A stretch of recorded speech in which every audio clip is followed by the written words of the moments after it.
Olá, sou Hugo Mizukami. No meu canal eu compartilho conteúdos com aplicações práticas para a promoção da saúde, bem-estar e espiritualidade para você poder usar no seu dia a dia.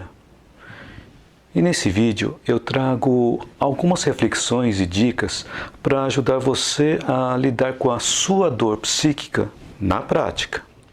E esse vídeo pode também ajudar você, profissional da área da saúde, seja médico, enfermeiro, estudante ou agente promotor da saúde e áreas afins. Hoje eu vou falar sobre a dor psíquica e como lidar com ela. E também vou responder à pergunta: por que a dor psíquica dói mais do que a dor física? Uma das minhas experiências com a dor psíquica estava relacionada com a minha baixa autoestima, que vou abordar mais adiante nesse vídeo. E para poder entender melhor sobre o tema, vamos começar falando sobre a filosofia da dor. Primeiro, precisamos de algumas respostas iniciais para a pergunta: o que é filosofia? A filosofia, ela estuda as questões relacionadas aos problemas, abrangendo assuntos existenciais, o conhecimento, os valores, a razão, a mente e também a linguagem. E o que vem a ser dor? A dor pode estar relacionada a um sofrimento físico ou um sofrimento moral. Então vamos ver como podemos lidar de uma forma prática com o que nós chamamos de problemas, o que nos levam a uma dor física ou uma dor moral ou psíquica. Se consultarmos o CID-10, que é a Classificação Internacional de Doenças, versão 10, encontramos o código R52, que lista vários tipos de dores, como por exemplo a dor aguda, a dor crônica. Mas a definição de dor tem sido um desafio, porque ela é muito subjetiva. Se quando está doendo sabemos o que é dor, por que dizer que a dor é muito subjetiva? Quando estamos com dor, passando por uma consulta médica, é comum o médico perguntar: de 1 a 10, quanto dói? Com base na resposta que nós damos, o médico vai fazer outras análises, se necessário, e depois direcionar o tratamento adequado.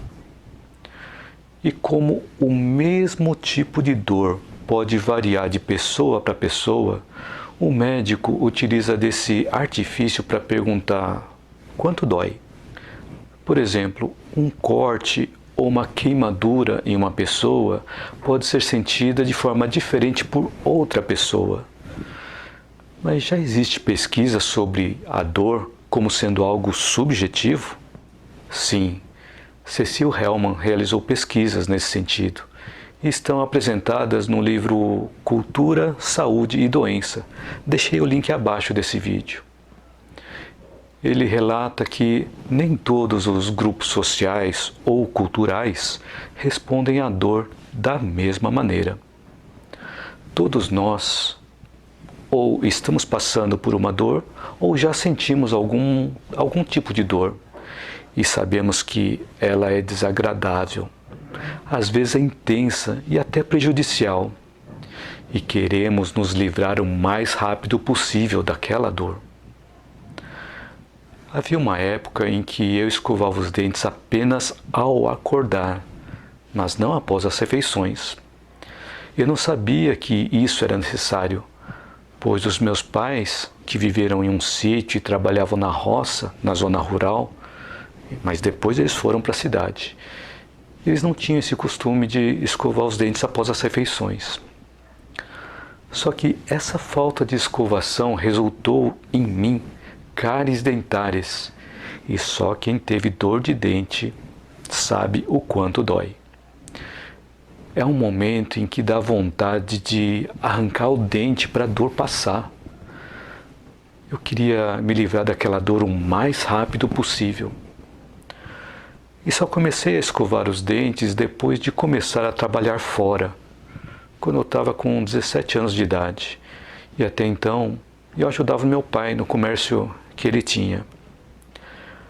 Quando eu comecei a trabalhar fora, via que as outras pessoas escovavam os dentes após o almoço. E assim eu fui adquirindo esse bom hábito. E aqui, nesse exemplo, podemos fazer algumas reflexões. Uma delas é: se eu continuasse sem escovar os dentes após as refeições, se eu continuasse seguindo um costume, uma crença e não mudasse, de tempos em tempos eu teria cáries e ia passar também pela dor. E muitas vezes passamos por situações similares, onde temos uma dor e esperamos que alguém resolva, nesse caso, o dentista. Só que tinha ações que eu poderia tomar para que não deixasse a responsabilidade apenas para o dentista. E podemos considerar o mesmo para qualquer tipo de dor, que nós podemos tomar alguma ação em conjunto com auxílio externo.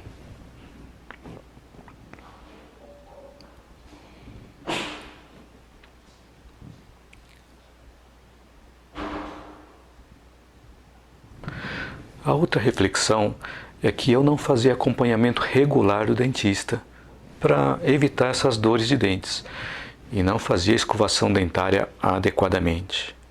Significa que eu não cuidava das causas e não cuidava da prevenção. E com isso eu sofria as consequências. E nós vivemos em sociedade para podermos mesclar conhecimentos e costumes, aprendendo com a experiência. Se eu vivesse sempre dentro de casa, junto com a minha família ou num grupo restrito de pessoas, eu não teria a oportunidade de vivenciar uma experiência diferente com outras pessoas, que têm costumes e crenças diferentes da minha. E assim o meu aprendizado ficaria muito limitado. E vale salientar um ponto muito importante aqui, que o fato dos meus pais não terem me ensinado a escovar os dentes após as refeições não é culpa deles. Eles me ensinaram e me educaram conforme os conhecimentos que eles tinham nessa época. Eu sou muito grato a eles. Uma outra reflexão que podemos ter aqui é que a dor, ela é educativa. Ou seja, enquanto nós não nos reeducarmos, mudando nosso comportamento, a dor continuará persistindo ou se repetindo. E nas situações de dor, a tendência geral é nós nos fecharmos em um círculo estreito com uma concha dentro de nós mesmos. Aí nós ficamos mais abatidos, porque naquele espaço pequeno, tudo que existe parece muito grande. E quando a dor é física, normalmente ela vem e passa. Mas e quando a dor é psíquica? O que é dor psíquica? Bom, dor psíquica é aquela dor que normalmente não aparece quando se faz os exames médicos convencionais. E se a pessoa não se expressar de alguma forma, seja através de palavras, sons ou gestos, não conseguimos identificar. Mas isso nem sempre acontece, porque às vezes não queremos expor as nossas fragilidades. Ou as pessoas não levam a sério a dor que estamos sentindo. Ou achamos que não adianta as pessoas saberem das nossas dores porque não vão conseguir resolver. E há várias outras razões. No fundo, a dor está relacionada com a lei da física de ação e reação. E pode ser chamada também de lei de causa e efeito. Se estamos sentindo dor, é uma consequência de ações que nós tomamos e que às vezes abusamos ou nos excedemos, em um passado recente ou passado remoto. E nessas situações pode acontecer de ficarmos buscando por culpados. E normalmente conseguimos encontrar algum culpado. E quando isso acontece, nos isentamos de qualquer responsabilidade. Só que se para tudo que acontece de ruim tudo que acontece de errado, a responsabilidade é dos outros, significa que nós não temos responsabilidade, ou seríamos chamados de irresponsáveis? Quando colocamos a responsabilidade sobre os outros, fica mais difícil resolver a dor. A dor causada por nós mesmos, ou pelos outros, ou pela situação, tem um motivo de acontecer, ou de estar acontecendo. E há a situação contrária também, em que nós carregamos essa culpa. Certa vez, em um sábado de manhã, eu estava realizando um trabalho voluntário em um hospital público em São Paulo, onde um médico da equipe de cuidados paliativos, amigo meu, me levou para conhecer um senhor que estava internado na enfermaria de cuidados paliativos. Vou abrir um parêntese aqui para falar um pouco sobre cuidados paliativos. Os cuidados paliativos são cuidados de altíssima qualidade, destinados a pessoas portadoras de uma doença grave, que não tem cura, que está progredindo e que ameaça a continuidade da vida. A equipe de cuidados paliativos tem como objetivo cuidar do sofrimento que essa doença está causando. As várias áreas da medicina tradicional cuidam apenas da doença, enquanto que a equipe de cuidados paliativos cuida também do sofrimento, para que o paciente e os familiares tenham maior conforto físico e espiritual durante todo o tratamento. Fechando parênteses e voltando ao caso do senhor que estava internado na enfermaria de cuidados paliativos, ele relatava para o médico que não sentia nenhuma dor física.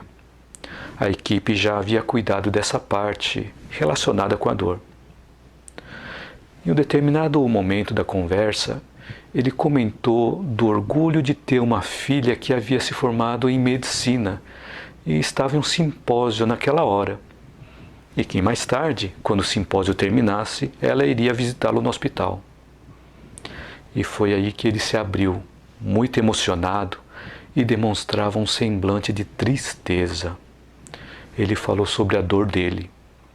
Ele disse algo assim como: eu me sinto muito culpado por ter sido tão duro na educação da minha filha e vou carregar isso para o resto da vida.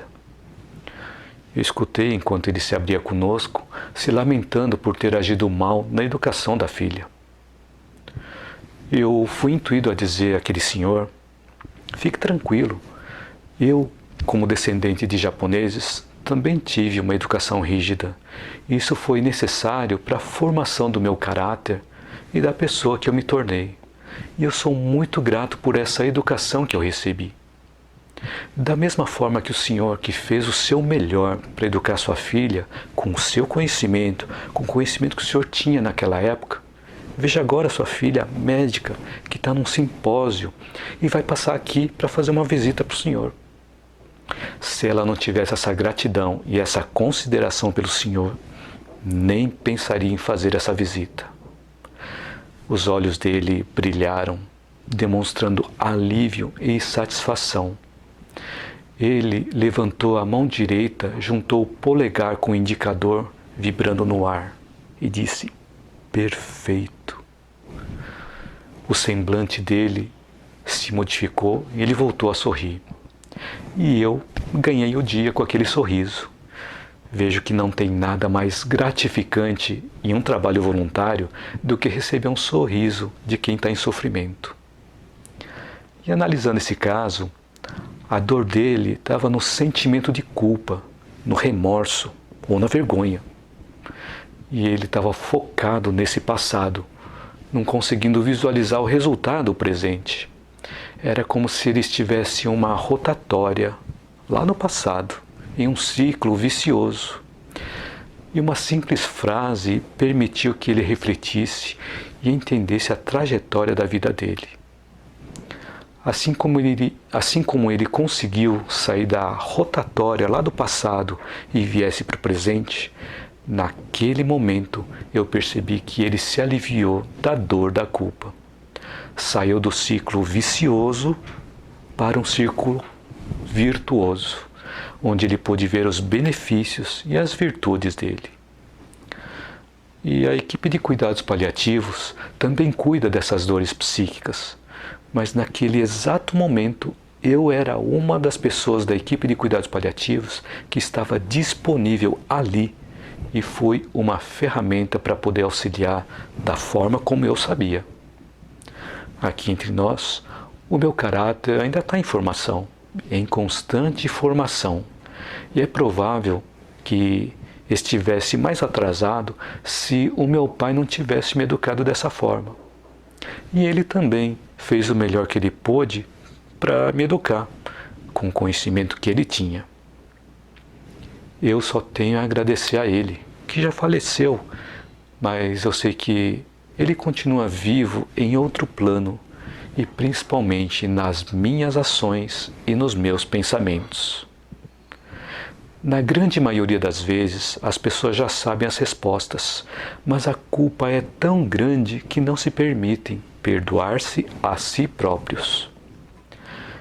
E com relação ao auto-perdão, eu já ouvi pessoas dizendo que só uma pessoa superior pode perdoar uma pessoa que está em uma posição inferior.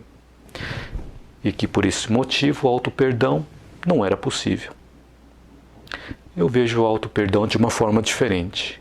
Quando nós conseguimos tomar consciência de um problema e aprender com esse problema, passamos de um patamar de consciência para outro patamar de consciência, crescendo com essa experiência, o que nos torna maiores, nos permitindo o auto-perdão. Como Einstein disse, nós não podemos resolver um problema com o mesmo estado mental que o criou. E Gregg Braden, no livro A Matriz Divina, que vou deixar o link abaixo, ele pega um gancho dessa frase de Einstein e diz: nós não podemos resolver um problema com o mesmo nível de consciência que o criou. Vale lembrar que todo problema tem solução, senão não seria chamado de problema. E tem uma frase muito conhecida que diz: no final, dá tudo certo. Se ainda não deu certo, é porque ainda não chegou o final daquele ciclo. E aquele senhor, internado no hospital, encontrou um sentido para aquela situação e deixou de sofrer por aquilo. Ele conseguiu fechar o ciclo de experiência naquele assunto. Eu já assisti vários filmes e vários livros também que eu li, onde muitas vezes eu consegui entender o enredo apenas no final. E que durante todo o filme ou durante a leitura do livro, há todo um enredo vasto de ensinamentos que às vezes nós não prestamos atenção. E quando assisto novamente o filme ou leio novamente o livro, percebo detalhes que não havia percebido antes. Porque na minha primeira passada vejo que aprendo algo e o meu nível de conhecimento se eleva um pouco. Na segunda passada, ou na terceira, ou na quarta, ou em cada passada, vejo as coisas através de outros ângulos, através de outros pontos de vista. E na nossa vida acontece algo semelhante, em que passamos por vários sinais e não percebemos esses sinais, cheios de ensinamentos. E só mais para frente conseguimos entender algumas ocorrências do passado. Tem uma frase de Leon Tolstói que diz: há quem passe pelo bosque e veja apenas lenha para sua fogueira. Ou seja, há quem passe uma vida inteira e não percebe os ensinamentos e aprendizados que a vida ofereceu.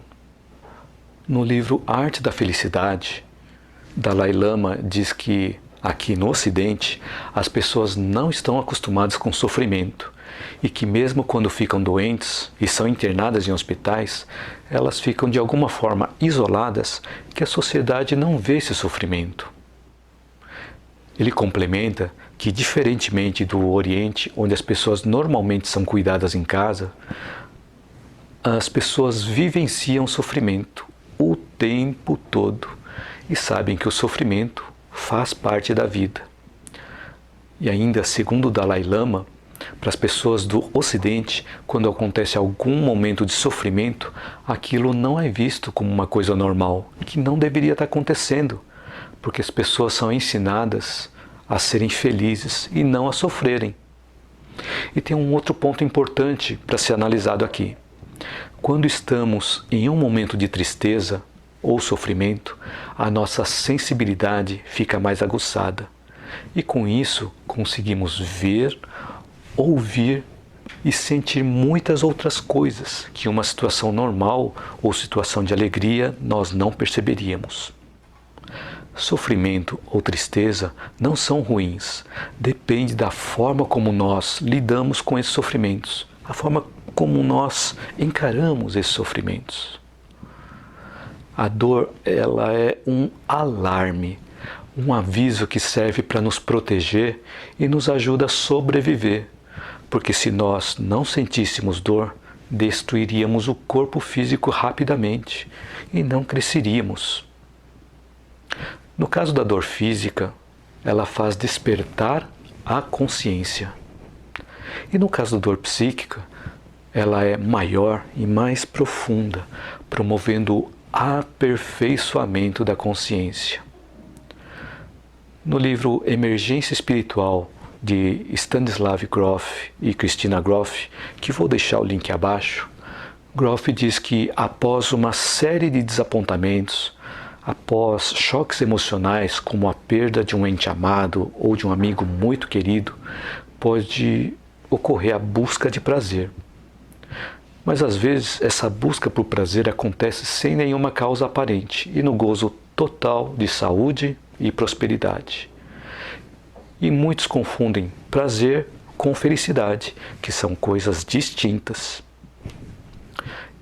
E que essa busca por prazer normalmente começa com um crescente senso de insatisfação, de algo faltando. Mas esse algo faltando não é material e não é definido como algo que possa ser descrito. Frequentemente ocorre uma turbulência interna, que é acompanhada por uma ampliação da crise de ordem psíquica ou moral. Também ela é conhecida como noite escura da alma. E quando faço atendimento de pessoas no trabalho voluntário, elas verbalizam: por que isso está acontecendo comigo? O que eu fiz para merecer isso? E na grande maioria das vezes, durante a conversa, enquanto elas estão falando, elas próprias encontram as respostas. Elas só precisam ter alguém para poderem expor suas dores pessoais, internas ou dores privadas. E quando sentimos dor física, nos consultamos com um médico que pode nos prescrever um analgésico, porque queremos nos livrar daquilo o mais rápido possível e solucione logo aquele incômodo. Por exemplo, no caso de um tratamento dentário, em muitos casos, se faz uso da anestesia. Em caso de cirurgia, pode acontecer também a anestesia geral. Vale lembrar que todos esses recursos têm ação temporária. E quando a pessoa sente que as dores psíquicas não são mais possíveis de serem suportadas, pode acontecer delas buscarem atividades que proporcionem prazer, para esquecer daquela dor, utilizando essas atividades como se fossem analgésicos ou anestésicos. E quando ocorrem as dores psíquicas, a nossa tendência é adiarmos o máximo possível para elas irem embora ou esquecermos delas. E aí buscamos as nossas alegrias e os nossos prazeres. Eu vejo isso acontecer de uma forma muito comum quando as pessoas assistem programas de TV, novelas, noticiários, videogames, Facebook e outras mídias sociais, onde o foco está fora da pessoa e a pessoa se distrai dela própria e não resolve o problema. Mas vale lembrar que esses efeitos são temporários também. Mas não tem nada de errado em buscar o prazer. O problema estão nos excessos, que podem levar à dependência física ou dependência química. No meu caso, fiquei por muito tempo buscando a solução para minha dor psíquica relacionada à minha baixa autoestima. Eu era motivo de chacota, que hoje é chamado de bullying. Sofria bullying por vários motivos. Por exemplo, por eu ser descendente de japoneses. Tipo assim, abre o olho, japonês. E há muito tempo atrás, eu estava numa praia do Rio de Janeiro, olhando para o pôr do sol. Uma maravilha de cenário. De repente passa uma pessoa atrás e fala assim: olha aí, o sol está nascendo no Japão. Eu também sofria de bullying por eu ser baixinho. Eu meço 1,58 m. Ô, pintor de rodapé, salva-vida de aquário, mergulhador de caixa d'água, e por aí vai. Em uma das vezes eu estava atravessando a rua com um grupo de pessoas e de repente uma pessoa que estava comigo disse: corre! E eu corri, achando que estava vindo um carro. Mas eu olhei e não estava vindo nenhum carro. Depois perguntei: por que você disse para eu correr? É para você poder pegar embalo para subir na calçada. Quando eu saía com a turma da faculdade, os meus amigos eram um pouco mais altos do que eu. O mais baixo media 1,80 m. E desde a minha adolescência, eu também era o mais baixo da turma. E eu era o único que sempre estava desacompanhado de uma namoradinha. Eu sofria de bullying também por eu comer muito e ser gordo. No restaurante diziam: não deixe o Hugo ir primeiro, senão não vai sobrar comida pra gente. Na casa dele devem trancar o Hugo em alguma jaula. E depois das pessoas se servirem, liberam o Hugo para ele poder pegar comida. Vou pegar um pouco de água aqui.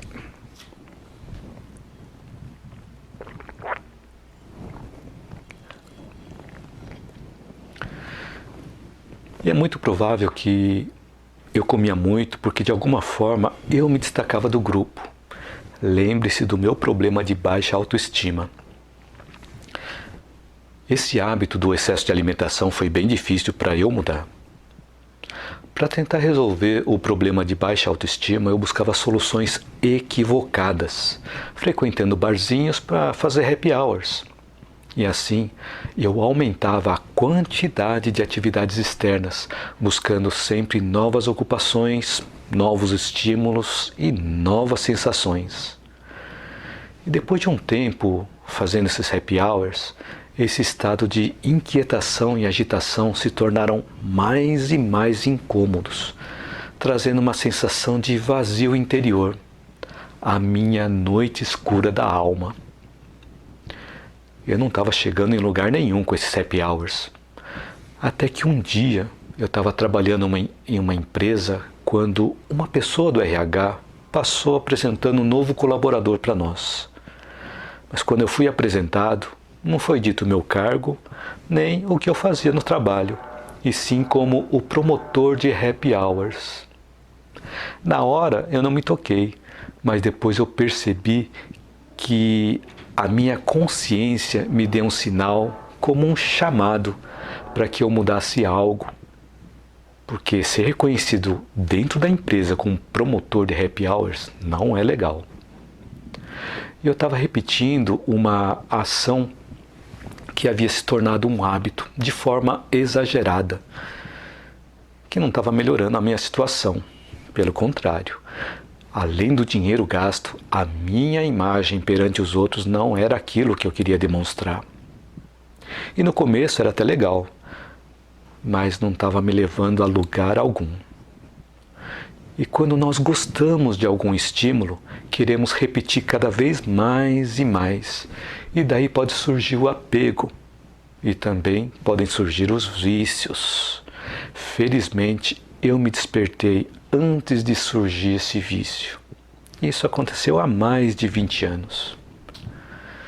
Então, naquela época eu tinha que encontrar outro modo de resolver.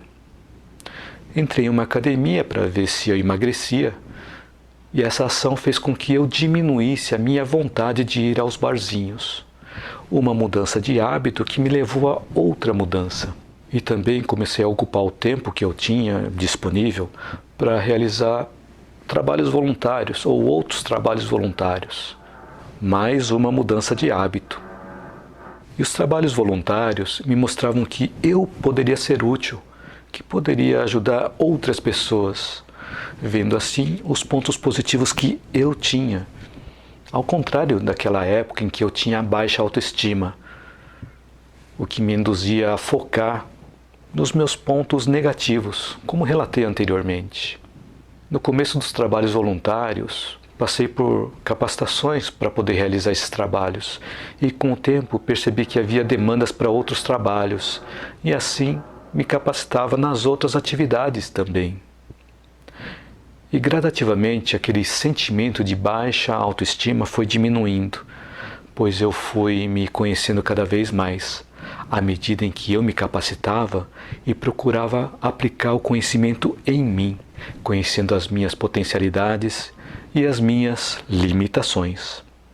E hoje, por me conhecer melhor, brinco com as minhas limitações, que antes eu não aceitava. Por que é necessário tanto tempo de aprendizado para identificar comportamentos saudáveis? E para que tanto treinamento para implementar esses comportamentos positivos e eliminar os negativos? Essa foi literalmente a pergunta que o psiquiatra norte-americano Howard Cutler fez para o Dalai Lama. E está descrito no livro A Arte da Felicidade, que eu deixei o link abaixo também. Ele dá o exemplo de uma pessoa que põe a mão no fogo e se queima, recolhe a mão na hora, tendo aprendido que aquela ação provocou um sofrimento. E não precisa de um longo aprendizado para isso. E ele complementa que, se isso acontece com o exemplo da mão no fogo, por que não acontece a mesma coisa com todos os outros comportamentos e emoções que causam sofrimento?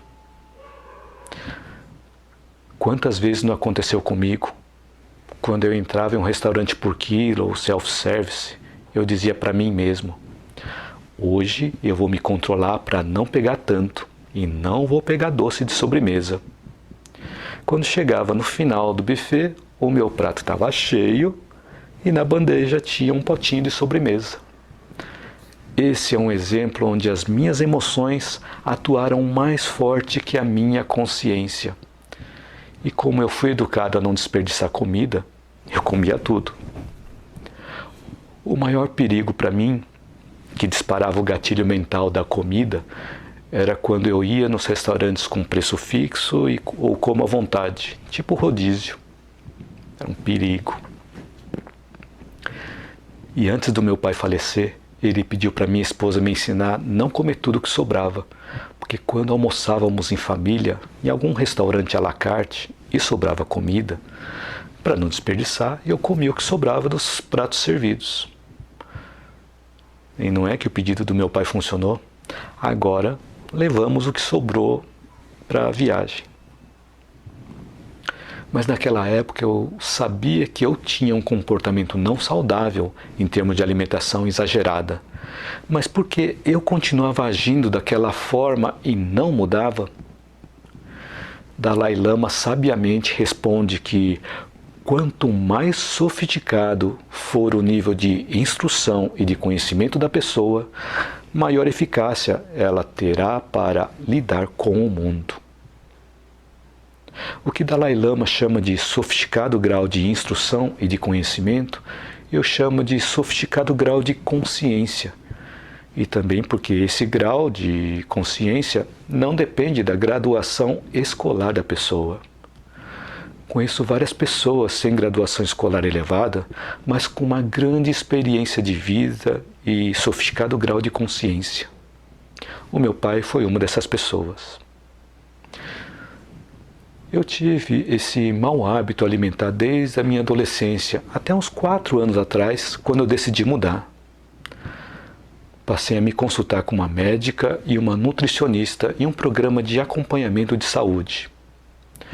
Depois de 3 anos de programa, eu tinha conseguido perder só 5 quilos. mesmo com atividade física regular de 2 a 3 vezes por semana. Eu já estava com vergonha de retornar das consultas médicas, sem resultados satisfatórios. Foi nesse momento que a nutricionista contou um caso de um paciente dela que perguntou se ela não ia dar uma bronca nele. E ela, de uma forma muito simpática, respondeu para o paciente: mas por que eu deveria te dar uma bronca? Não sou eu quem está querendo emagrecer. E assim, passou-se mais um ano. Consegui perder mais 15 quilos, totalizando 20 quilos em 4 anos. E para eu eliminar esses 15 quilos, eu tive que mudar hábitos, principalmente alimentares. Foi muito difícil mudar meus hábitos alimentares, indo almoçar com pessoas do trabalho que gostavam de certos restaurantes que me levavam a comer muito. O meu olho de japonês abria e, claro, eu gostava de comer muito também. Comecei então a selecionar os restaurantes e os alimentos mais adequados para mim, com orientação da nutricionista e com acompanhamento médico. E com isso as minhas companhias de almoço foram mudando. Às vezes eu ia até almoçar sozinho. E uma vez que eu realmente decidi que eu iria mudar os meus hábitos, priorizando comportamentos mais saudáveis, tinha que renunciar aos outros hábitos. Quando nós assumimos um compromisso, renunciamos aos demais. E os outros compromissos se moldam em torno desse compromisso maior. E uma vez que nós assumimos certos hábitos e sofisticamos a nossa consciência, não conseguimos retornar à situação anterior. Como disse Einstein, a mente que se abre a uma nova ideia jamais volta ao seu tamanho original. Uma vez eu fui assistir filmes antigos, seriados, que eu gostava muito de assistir toda semana quando eu era adolescente. E dessa vez, quando eu fui assistir, achei esses filmes tão sem graça. E da mesma forma, alguns hábitos e companhias que deixamos ao longo do caminho não fazem mais sentido com o amadurecimento e o crescimento que tivemos no decorrer das experiências. E respondendo àquela pergunta, por que a dor psíquica dói mais do que a dor física? Baseado na resposta de Dalai Lama, posso explicar que quando ocorre a dor física, o aprendizado é mais rápido do que quando ocorre uma dor psíquica. O tempo de aprendizado para resolver a dor psíquica ela é maior porque nós precisamos buscar um patamar superior de competência ou de consciência. Enquanto nós não nos elevarmos em consciência, a dor psíquica vai persistir. E esse é o ponto em que encontramos a resposta do porquê a dor psíquica dói mais do que a dor física, que depende do tempo que demoramos para sofisticarmos a nossa consciência, e muitas vezes não corre tão rápido. Quanto tempo eu demorei para eu tomar consciência para mudar? No caso do hábito da minha alimentação desregrada, para não ser mais chamado de guloso ou de gordo. E não se aprende a elevar o grau de consciência na graduação escolar e raramente a sociedade pensa nisso, pois atualmente há uma busca de prazer e pela felicidade a qualquer preço, mas através do ter e não através do ser. Por isso, quando surgem problemas de ordem psíquica, fica mais difícil o enfrentamento dessas dores. A minha ideia é que, através desses exemplos práticos, eu possa te auxiliar no entendimento e no enfrentamento das suas dores psíquicas. E, claro, cada um no seu tempo, porque após ter a consciência despertada, é necessário dar um tempo para a sofisticação da consciência. E quando realizo trabalhos voluntários, vejo que a maior dificuldade que as pessoas têm é encontrar um sentido, um propósito na vida. E como eu fiz para encontrar o meu propósito de vida? Bom, enquanto eu copiava o que a maioria estava fazendo, eu me distanciava da minha própria identidade e também eu me distanciava do que eu deveria fazer no meio em que eu vivo. E no decorrer da minha jornada, depois que eu entrei em um labirinto que parecia não ter saída, parti em busca de soluções. Novas ferramentas começaram a aparecer no meu caminho e foram aparecendo também formas de eu me capacitar. E isso mostrava para mim para onde eu estava caminhando, para onde a vida estava me levando e principalmente para onde eu deveria caminhar. Encontramos essa experiência na obra O Herói de Mil Faces, de Joseph Campbell. Vou deixar o link abaixo desse vídeo também. Joseph Campbell foi um grande mitólogo, que também foi um mentor de George Lucas para a produção da série Star Wars. Na obra O Herói de Mil Faces, Campbell descreve a jornada do herói, que começa num mundo comum. Esse mundo comum é a vida cotidiana que a maioria das pessoas copia. E em um determinado momento, o herói recebe um chamado para entrar no mundo incomum, que é o momento onde acontecem as crises psíquicas ou as noites escuras da alma. Uma coisa importante aqui é lembrarmos que muitos são os chamados, mas poucos são os que atendem a esse chamado. E quando esse herói aceita o chamado, desafios aparecem em seu caminho, onde ele tem que vencer um a um. E nessas provas, durante a jornada, ele recebe a ajuda de pessoas, ou de animais, ou seres de outro plano, como vemos em filmes, nos livros, e na vida real também. É nesse momento que amigos aparecem para ajudar, e às vezes novas amizades são feitas. Assim também diminuímos o relacionamento que tínhamos com alguns amigos. É bastante natural. Isso não significa que perdemos a amizade. Significa que passamos a nos relacionar com pessoas que têm mais a ver com o objetivo que temos para atingir. E ao final da jornada do herói, ele descobre os poderes internos que ele possui, as habilidades que ele desenvolveu, um benefício que ele recebeu. E assim, ao voltar dessa jornada, tudo que ele conquistou com a ajuda de pessoas que teve pelo caminho, o herói utiliza para melhorar o mundo. Quando passamos por uma crise psíquica ou uma noite escura da alma e reconhecemos esse padrão, passamos a ter um melhor entendimento das oportunidades de aprendizado e vamos nos tornando cada vez mais serenos a cada ocorrência de noite escura da alma.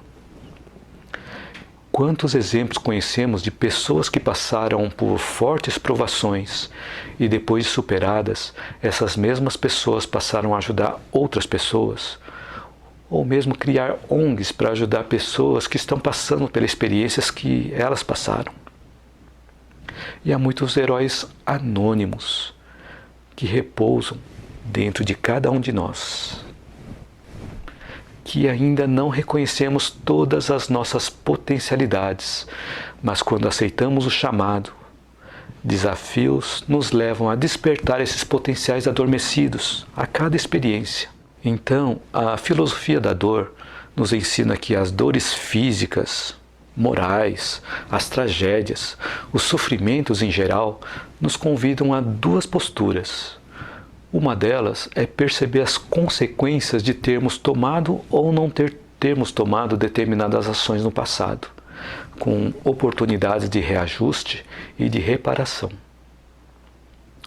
E o segundo é despertar em nós mesmos a compaixão diante do sofrimento alheio, convidando a cada um de nós termos a disposição de auxiliar. Se passássemos a vida, desde o berço até o túmulo, sem dor, não teríamos aprendizado algum, não cresceríamos interiormente. E no momento de dor, o ponto mais importante é a ação de mover-se na direção do objetivo. Essa ação pode ser através da busca de pessoas que já passaram por aquela experiência e que já superaram. Não faz sentido uma pessoa que quer passar de ano se consultar com um repetente naquela matéria. Faz mais sentido a pessoa se consultar com quem já passou de ano e naquela matéria. Algumas fontes podem servir de inspiração. Um bom filme, um bom livro, uma boa música, uma boa palestra, uma boa conversa, onde experiências de outras pessoas servem como exemplo e nos estimulam positivamente para que nós possamos agir de forma semelhante. E fazendo uma análise dos momentos de dor, chego à conclusão que quanto mais forte é a dor, mais próximo estamos do próximo ciclo. Se pegarmos um exemplo da natureza, qual o horário mais frio do dia? Parece uma pergunta muito genérica e aberta, mas se analisarmos os estudos, veremos que o horário mais frio do dia acontece ao amanhecer, na transição de um ciclo da noite para um novo ciclo da manhã.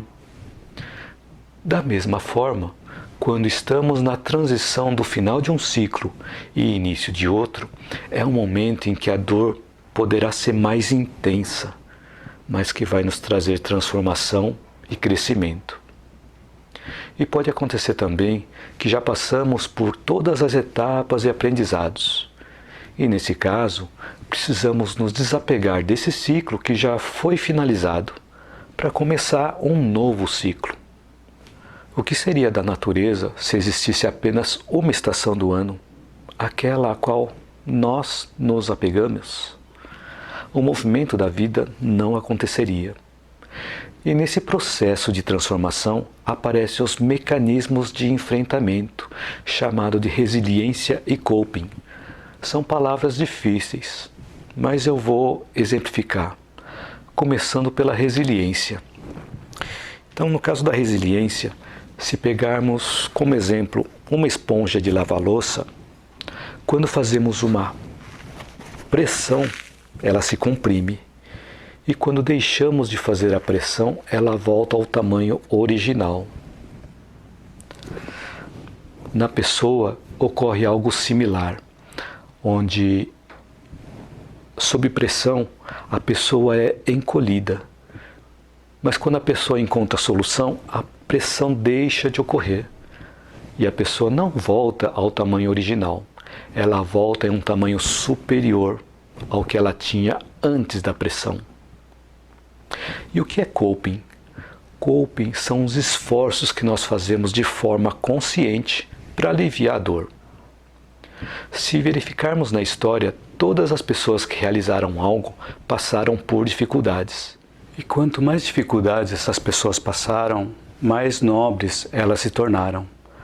Então, se você está passando por provações fortes, lembre-se que você tem o potencial para superar essas dificuldades e que se tornará uma pessoa melhor e mais fortalecida do que era antes.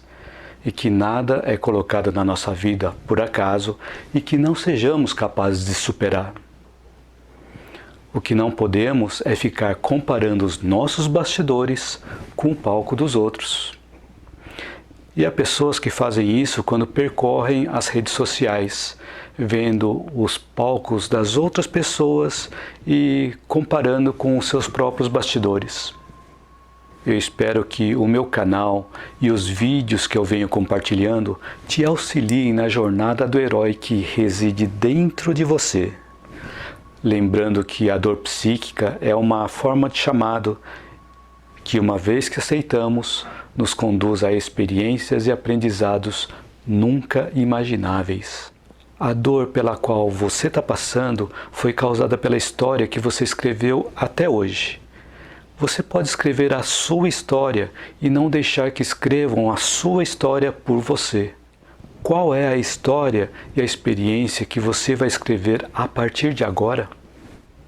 Se você gostou desse vídeo, clique em curtir e compartilhe para que esse vídeo possa ser assistido por outras pessoas. Se inscreva no meu canal clicando no botão abaixo desse vídeo e ative o sininho para receber notificações das postagens dos meus próximos vídeos. E deixe um comentário para eu saber se o conteúdo desse vídeo te ajudou e também para eu saber se eu estou no caminho certo. E se você tem alguma dúvida, também deixe no comentário que vou te responder no tempo mais curto possível. Gratidão e até o meu próximo vídeo.